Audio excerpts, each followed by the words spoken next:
Good morning class. बेटा कल आपने 1 to 4 क्वेश्चंस कर लिए थे, आज हमें 5 से स्टार्ट करना है। 5 क्वेश्चन देखो क्या बोल रहा है। आकृति 10.39 ये है। इस आकृति में एक वृत्त है ए बी सी डी, 4 बिंदु हैं। ए बी सी डी 4 बिंदु हैं एक वृत्त में। ए सी और बी डी जो है ये है ए सी और ये है बी डी। ए सी और बी डी बिंदु ई पर प्रतिच्छेद करते हैं, दिख रहा है। इस प्रकार प्रतिच्छेद करते हैं कि बी ई सी 130 डिग्री, मतलब बी ई सी बस इतना है 130 डिग्री, ये वाला नहीं दे रखा, ठीक है। और ई सी डी ये दे रखा है, ई सी डी कितना 20 डिग्री ये दे रखा है, ठीक है। अब हमें प्रूफ करना है बी ए सी निकालना है ये वाला, ठीक है। तो देखो कैसे करना है इस क्वेश्चन को मैंने प्रॉपर्ली कर रखा है, ये डायग्राम बना रखा है मैंने। दिया है, लिखा है एक वृत्त में ए बी सी डी 4 बिंदु हैं तथा बी ई सी 130 डिग्री है और ई सी डी 20 डिग्री है, 20 है, ठीक है। ज्ञात क्या करना है, बी ए सी ज्ञात करना है। सबसे पहले मैंने क्या किया, मुझे देखो ध्यान से देखो, बी ए सी ये वाला ज्ञात करना है। अगर मैं बी डी सी ज्ञात कर लूँ तो ध्यान से देखो, बी ए सी और बी डी सी समान वृत्तखंड में आ रहे हैं, ये वृत्तखंड बन गया एक, समान वृत्तखंड में आ रहे हैं। और समान वृत्तखंड में बने हुए कोण जो होता है, देखो बी ए सी भी बी सी वृत्तखंड में आ रहा है और बी डी सी भी बी सी वृत्तखंड में आ रहा है। समान वृत्तखंड में बने हुए कोण इक्वल होते हैं, तो मुझे बी ए सी ज्ञात करना है। अगर मैं डी ज्ञात कर लूँ तो ये मिल जाएगा। अब डी को ज्ञात करने का देखो छोटा तरीका, ये ट्रायंगल दिख रहा है छोटा सा आपको, डी ई सी दिख रहा है, इसमें आपको डी निकालना है, ये दे रखा है। अगर मैं ई और ज्ञात कर लूँ, ये और ज्ञात कर लूँ, तो इन दोनों की हेल्प से मैं ये भी ज्ञात कर सकती हूँ। तो पहले मैं इस ई को ज्ञात करने की कोशिश करूँगी।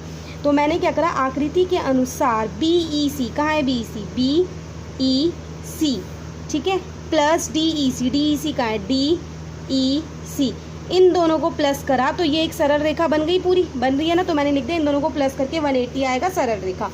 बी ई सी आपको 130 दे रखा है क्वेश्चन में, ये दे रखा है। डी ई सी निकाला तो 50 डिग्री निकल गया। अब मैंने क्या किया, अब मैं इस वाले त्रिभुज में आ गई। इस वाले त्रिभुज में डी ई सी के अंदर मैंने देखा कि डी ई सी प्लस में ई डी सी, डी ले लिया, ई ले लिया, अब सी लेना है। सी का नाम क्या है, ई सी डी। तीनों एंगल इक्वल 180 डिग्री, त्रिभुज के तीनों कोणों का योग, ठीक है।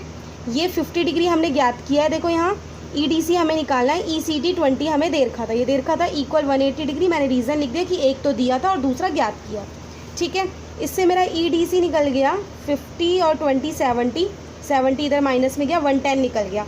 अब ध्यान से देखो, ई डी सी को ध्यान से देखना, ये है ई डी सी बोलो या बी डी सी बोलो, बात तो एक ही है ना। तो मैंने यही किया, मैंने क्या लिखा, क्योंकि बी ए सी और बी डी सी इक्वल होंगे। क्यों इक्वल होंगे, अभी मैंने बताया कि ये बी ए सी और ये बी डी सी इक्वल होंगे। क्यों, क्योंकि एक ही वृत्तखंड बी सी में बने हुए कोण हैं।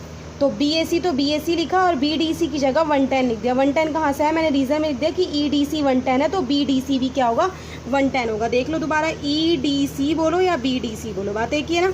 तो बी ए सी क्या निकल गया, 110, यही हमें निकालना था। तो समझ आ गई ट्रिक, ये था आपका 5th क्वेश्चन। अब 6th क्वेश्चन में आ जाओ।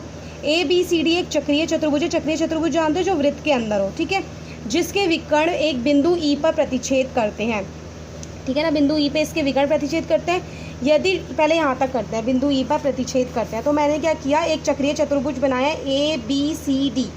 इन दोनों के मतलब इस चतुर्भुज के विकर्ण जो है बिंदु ई पर प्रतिच्छेद कर गए, कट कर गए। उसके बाद उसने बोला कि डी बी सी 70 डिग्री है, तो मैंने देखा डी बी सी कहाँ है, डी बी सी 70 डिग्री। उसके बाद उसने बोला बी ए सी 30 डिग्री है, बी ए सी कहाँ है, बी ए सी 30 डिग्री, ये 30 डिग्री हो गया। हमें बी सी डी ज्ञात करना है और उसके बाद पहले बी सी डी ज्ञात करो, फिर आगे और चीज़ बोलिए, पहले बी सी डी पे फोकस करते हैं। तो बी सी डी पे फोकस किया मैंने, मैं बी सी डी कैसे ज्ञात करूँगी, ध्यान से देखो, मुझे क्या ज्ञात करना है, ये बी सी डी, ये पूरा ज्ञात करना है ना। अब एक बात बताओ, ये एक चक्रीय चतुर्भुज है, चक्रीय चतुर्भुज की एक प्रॉपर्टी होती है कि उसके आमने सामने के मतलब सम्मुख कोणों का योग 180 डिग्री होता है, होती है ना ये प्रॉपर्टी। तो बेटा अगर मैं ए पूरा निकाल लूँ तो मेरा सी निकल जाएगा, क्योंकि इन दोनों का योग 180 डिग्री होगा। अगर ये पूरा निकल जाए तो ये सी भी निकल जाएगा। तो ये पूरा निकालने के लिए मुझे क्या करना पड़ा, 30 डिग्री तो दे रखा था, मुझे अब इतना निकालना है बस, डी ए ई या डी ए सी बोलो, ये निकालना है, डी ए सी निकालना है मुझे। तो मैंने क्या किया, मैंने देखा कि डी ए सी जो है वो डी सी वृत्तखंड में बना है, ये वृत्तखंड ही तो बन रहा है ना आपका, इस डी सी वृत्तखंड में बना हुआ है, ठीक है। मैंने देखा क्या इस वृत्तखंड में कोई और बना है, हाँ मुझे दिखा, क्या दिखा, डी बी सी, ये डी बी सी भी इसी वृत्तखंड में बना है। तो सबसे पहले मैं क्या लिखूंगी, मैं लिखूंगी कि डी ए सी इक्वल होगा डी बी सी के, रीज़न लिख दूंगी एक ही वृत्तखंड में बने हैं, ठीक है, सेम वृत्तखंड, ठीक है। एक ही वृत्तखंड में बने हैं, पीडीएफ में प्रॉपरली होगा, इसमें जस्ट मैं समझा रही हूँ। सेम वृत्तखंड में बने हैं, ठीक है, सेम वृत्तखंड में बने हैं तो डीएसी क्या निकल जाएगा 70 डिग्री, तो डीएसी आ गया आपका 70 डिग्री। और अगर ये 70 आ गया तो बेटा इसको और इसको प्लस करके पूरा ए निकल जाएगा। तो मैंने लिखा आकृति के अनुसार DAB इक्वल है DAC में क्या प्लस करना है, ये वाला, इसका नाम क्या है BAC, ठीक है। अब देखो DAC तुम निकाल चुके हो 70 डिग्री, BAC आपको 30 डिग्री दे रखा है, तो ये आ गया 100, ठीक है, 100 डिग्री आ गया। अगर ये 100 निकल गया फिर आप नेक्स्ट लाइन में लिखोगे चक्रीय चतुर्भुज ABCD में।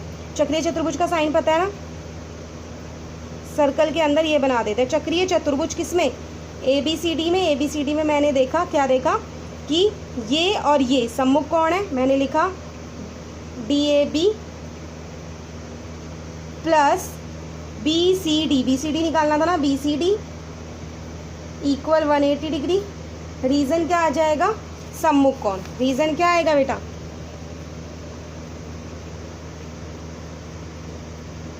सम्मुख कौन, ठीक है। अब देखो DAB आपका निकल चुका है 100, तो बेटा खुद सोचो 100 प्लस BCD इक्वल 180 होगा, तो BCD क्या निकल जाएगा, 100 उधर माइनस का आएगा तो BCD निकल जाएगा आपका 80 डिग्री। प्रूफ, एक पार्ट प्रूफ।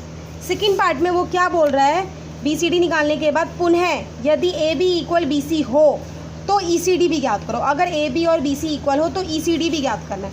तो देखो इसी डायग्राम को ध्यान से देखना, इसी डायग्राम का यूज़ करना है। आपको क्या बोला है कि AB और BC इक्वल हो। अब AB और BC को ढूंढो कहाँ है, ये है AB और ये है BC, तो हम इसी ट्रायंगल में वर्क कर लें।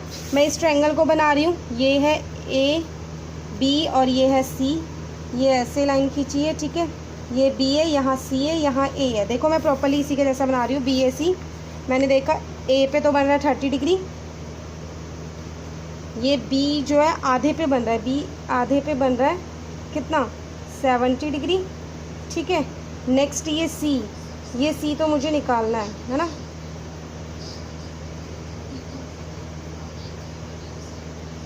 C भी नहीं पता अभी मुझे, ठीक है। चलो अब आगे बढ़ते हैं। हाँ, हमने देखा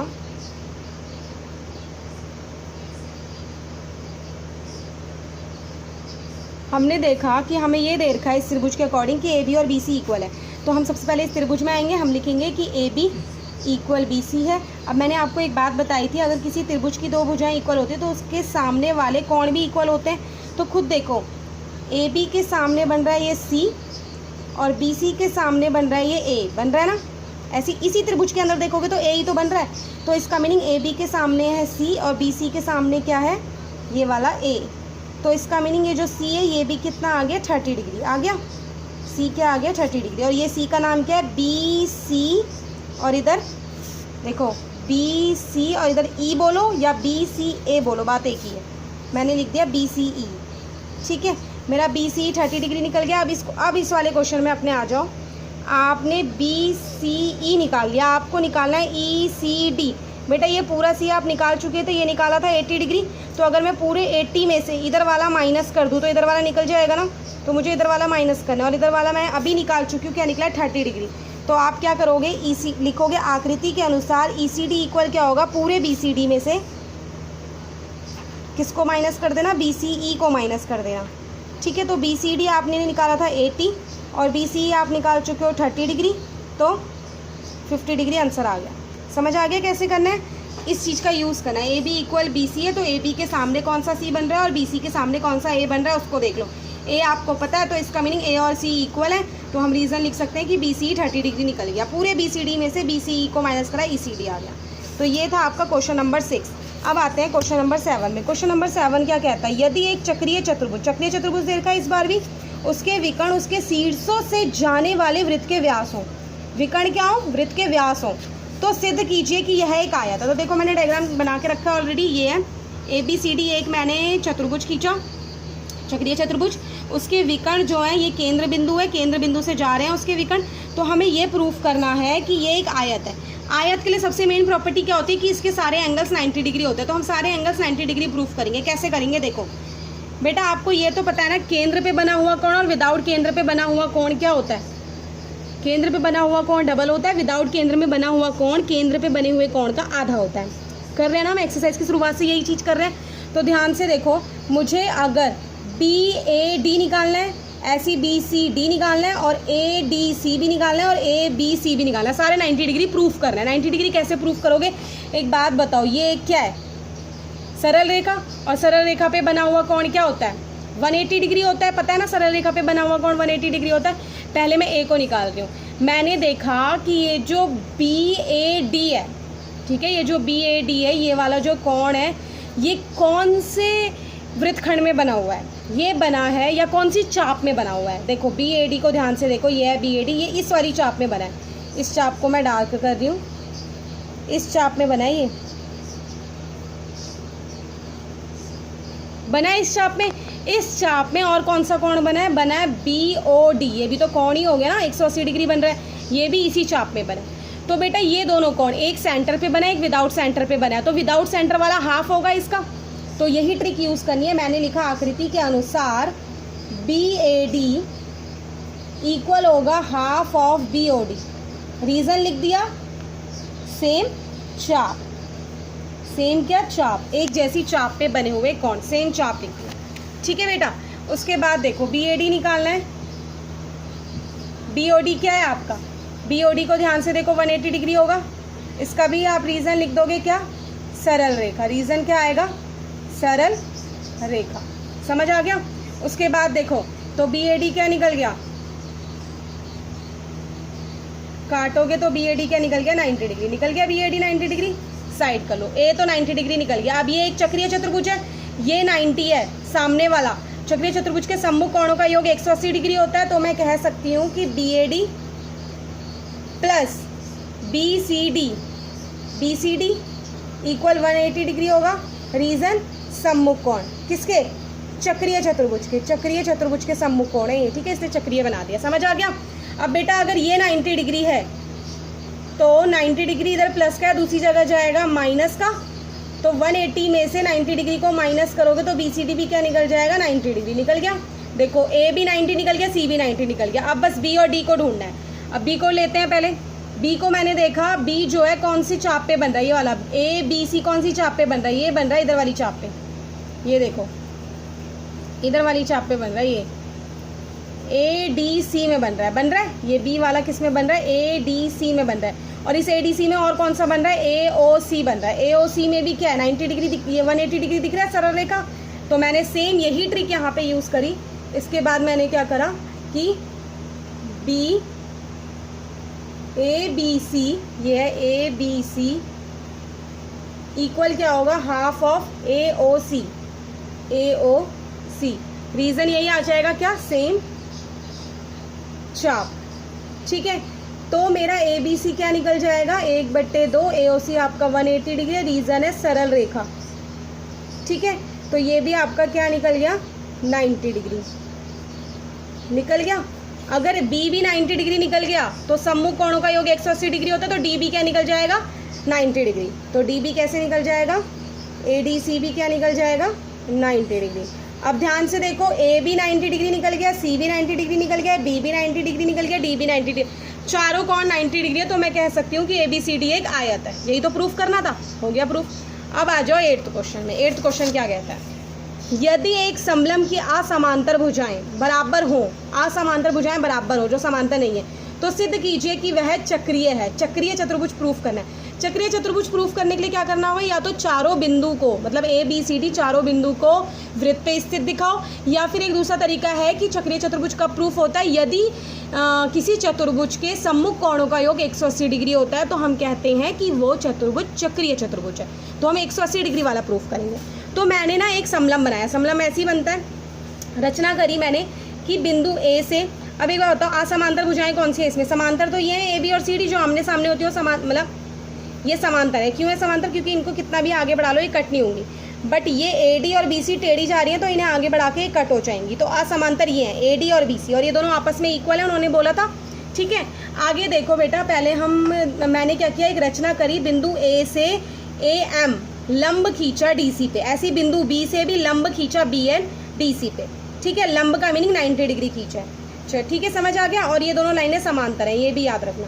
तो लंब खींचने के बाद सबसे पहले मैंने इसको और इसको प्रूफ किया है कॉन्ग्रेंट, मतलब समांतर त्रिभुज। त्रिभुज AMD और त्रिभुज BNC को मैंने लिया और इनको मैंने कैसे प्रूफ किया, सबसे पहले मुझे AD और BC दे रखा था इक्वल, ये तो दिया था आपको। 3 चीज़ें ढूंढनी होती है ना सर्वांग सम सिद्ध करने के लिए। दूसरी चीज़ मैंने देखी कि ये 90 और ये भी 90 है, तो मुझे मिल गया कि यहाँ पे M और यहाँ पे N जो है 90 डिग्री है। रीज़न लिख दिया कि रचना में करा था मैंने, ऐसा रचना करी थी ना, इसीलिए। ठीक है।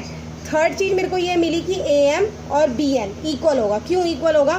AM इक्वल BN, रीज़न दो समांतर भुजाओं के, ये दोनों समांतर भुजाएं थी, दो समांतर भुजाओं के बीच की दूरी ऑलवेज क्या होती है, समान होती है। दो समांतर भुजाओं के बीच की दूरी, समझ आ गया? बीच की दूरी क्या होती है, समान होती है। उसके बाद मैंने अपने क्वेश्चन को किया अपने क्वेश्चन में मैंने देखा कि बीच की दूरी इनकी समान है, तो 1 2 3 मुझे 3 चीज़ मिल गई। तो 3 चीज़ मिलने के कारण मैंने क्या कहा कि ये सर्वांग सम सिद्ध हो गया। ठीक है, तो मुझे पता चल गया कि त्रिभुज AMD सर्वांग सम है त्रिभुज BNC के, प्रूफ हो गया। और जैसे ये प्रूफ हुआ, मैंने इसमें देखा कि A तो आधा मिल रहा है, यहाँ B आधा मिल रहा है, M और N का इस ABCD से तो कोई लिंक नहीं है, बच्चा इधर का D और इधर का C, तो मैं D और C पे वर्क करती हूँ। तो मैंने क्या करा, एंगल D इधर से लिया, एंगल C इधर से लिया, बाय CPCT से, मतलब जो CPCT था ना, याद है, सर्वांग सम त्रिभुजों के संगत भाग से इन दोनों को इक्वल कर लिया। इसे फर्स्ट इक्वेशन बना दिया क्योंकि इसका यूज़ होगा। अब D और C इक्वल है, याद रखना, D और C ये इक्वल है। अब मैंने क्या देखा कि AB और DC आपकी समांतर भुजाएं हैं, तो मैंने लिखा आकृति में AB समांतर DC है। ठीक है, और मैं AD ले रही हूँ एक तिर्यक रेखा। AD मैंने कहा था ना, दो समांतर रेखाओं को कोई तिर्यक रेखा है ना, तो मैंने AD ले ली तिर्यक रेखा। AD एक क्या है, तिर्यक रेखा है जो कट करती है। अगर AD एक तिर्यक रेखा है और ये दोनों समांतर हैं, तो ध्यान से देखो, AD तिर्यक रेखा है तो पूरा एंगल A और पूरा एंगल D, इन दोनों का सम 180 डिग्री होगा। तिर्यक रेखा के एक ही ओर के कोण 180 डिग्री होते हैं। तिर्यक रेखा के एक ही ओर के कोण क्या होते हैं, 180 डिग्री होते हैं ना। क्या है, तिर्यक रेखा के एक और के कोण, एक और के कोण, समझ आ गया? इसके बाद A तो ऐसी रहने दिया बेटा, इसको मुझे प्रूफ करना था। अगर मैं A के साथ C को प्रूफ कर दूं या मैं D के साथ B को प्रूफ कर दूं, तो मेरा ये प्रूफ हो जाएगा कि अगर इन दोनों का सम 180 डिग्री हो गया, A और C का सम 180 डिग्री हो गया, तो इस चतुर्भुज के सम्मुख कोणों का योग 180 डिग्री है, जिससे मैं ये कह सकती हूँ कि ये चतुर्भुज एक चक्रीय चतुर्भुज है। और मुझे प्रूफ यही करना था। तो देखो, A को तो मैंने एज इट इज लिख दिया, D की जगह मैंने C लिख दिया, क्योंकि D और C आपने इक्वल प्रूफ किए थे, इक्वेशन फर्स्ट में किए थे ना, तो मैंने D की जगह क्या लिख दिया, C लिख दिया। यहाँ लिख दिया कि समीकरण फर्स्ट से किया है मैंने ऐसा। ठीक है, अब देखो, क्योंकि ABCD के सम्मुख कोण A और C का योग 180 डिग्री है, इसीलिए ABCD क्या है, एक चक्रीय चतुर्भुज है। क्या है, चक्रीय चतुर्भुज है। प्रूफ हो गया, यही मुझे प्रूफ करना था। इसको प्रूफ करने के बाद PDF में मैंने एक डायग्राम भी बनाया। वो डायग्राम क्यों बनाया, क्योंकि बेटा पहले मैंने इसे समलंब बनाया था, मुझे नहीं पता था ये चक्रीय चतुर्भुज है। अब तो मुझे पता चल गया ना ये चक्रीय चतुर्भुज है, तो मैं पूरा क्वेश्चन खत्म होने के बाद, प्रूफ करने के बाद डायग्राम बनाऊंगी, उसमें मैं चक्रीय चतुर्भुज बनाऊंगी। ठीक है, चक्रीय चतुर्भुज बनाऊंगी, उसका नाम सेम यही लिखूंगी, ABCD, कि मैंने प्रूफ कर दिया है कि ABCD क्या है, एक चक्रीय चतुर्भुज। समझ आ गया? तो 8th क्वेश्चन में 2 डायग्राम है, पहले ये डायग्राम बनेगा, देन पूरा क्वेश्चन सॉल्व होने के बाद ये डायग्राम बनेगा। ठीक है, और 7th क्वेश्चन भी समझ आ गया, बहुत ईजी था, एक एक पार्ट लेना है। ठीक है, 6th क्वेश्चन आ गया। ठीक है ना, 6th क्वेश्चन में पहले BCD निकालोगे, फिर आगे चीज़ यूज़ करोगे। ठीक है, BCD निकालने के बाद ये चीज़ यूज़ करोगे। ठीक है ना, त्रिभुज को लेना है। और 5th क्वेश्चन तो मैंने प्रॉपरली बताया था। तो ये आपके 1 to 8 क्वेश्चन हो चुके हैं, 9 से आगे कल कराऊंगी। ठीक है।